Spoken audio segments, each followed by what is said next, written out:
I want to talk about the notion of when people say, and I've heard this my whole life, so it's probably a belief, but I still incorporate it into my daily experience of, well, if this job, I didn't get this job, or I didn't get this house that I want to move into, that it wasn't, quote unquote, it wasn't meant to be, and that there is something bigger and better coming. We would say it in different words. We would say, I didn't rendezvous with it.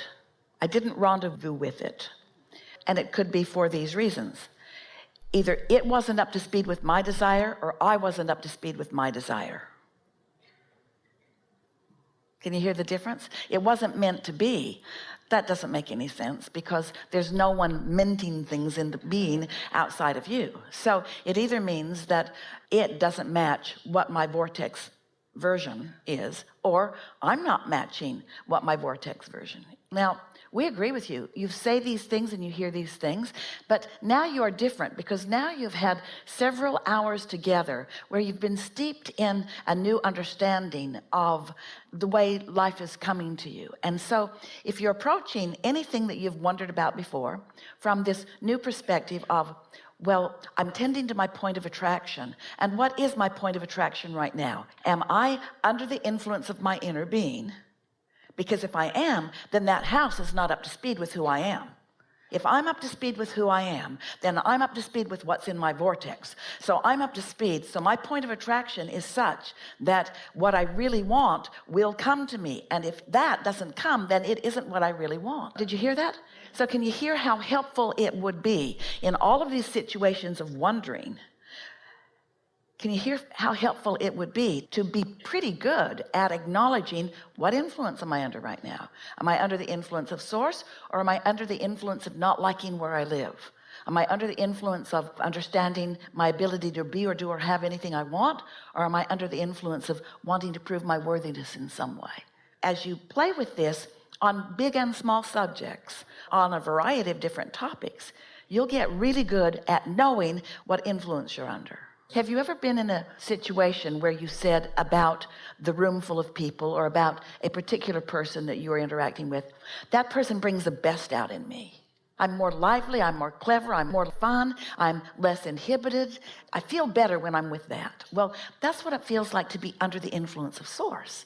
I'm just at my best. I feel security, not insecurity. Or I feel confidence, not lack of confidence. I feel exhilarated, not lethargic. Or I feel stable, not unstable. You see? And so as you just practice moment by moment, what influence am I under? What influence am I under?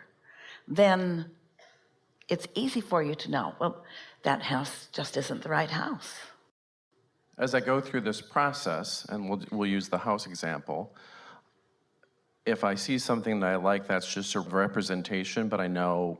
A representation of what? Representation of what I want, but it may be just, I can't feel it. So it's not really a direction I should go.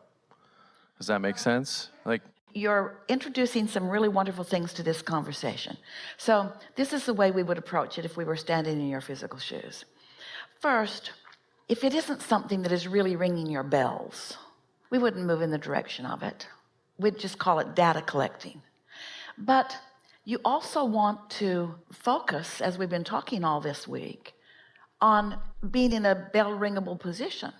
If you're not in a position where you can hear your bells ringing, then you're not going to hear your bells ringing. And so sometimes bells are ringing and you don't hear it, and sometimes the wrong bells are ringing, so to speak. So it's necessary to know how you feel. And so this is how we would approach it. That was a little hard to hear. We're going to make it clear for you.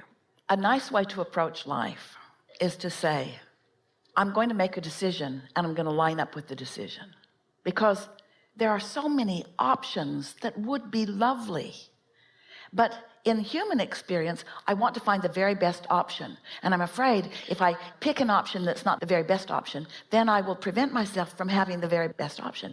What if I pick something lesser than what I really want? And if we were standing in your physical shoes, that's not the way we would approach it.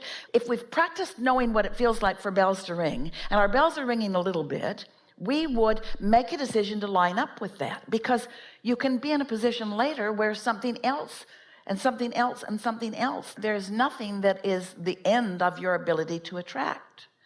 And so there's a sort of limitation that you're imposing unnecessarily that goes something like, I've got to make the right decision, because you really can't make the wrong decision, because any decision that you make, if you decide to line up with it, you're going to have inner being help. And since you never get it done, then is there any problem with it just getting better and better and better and better and better and better and better and better and better? Do you ever stand back and regret having been 4? Oh, I'm embarrassed that I was 4. I didn't know very much then. Or 5. Not much more then either. Enjoy your evolution through your attraction, through your steady, never-ending attraction.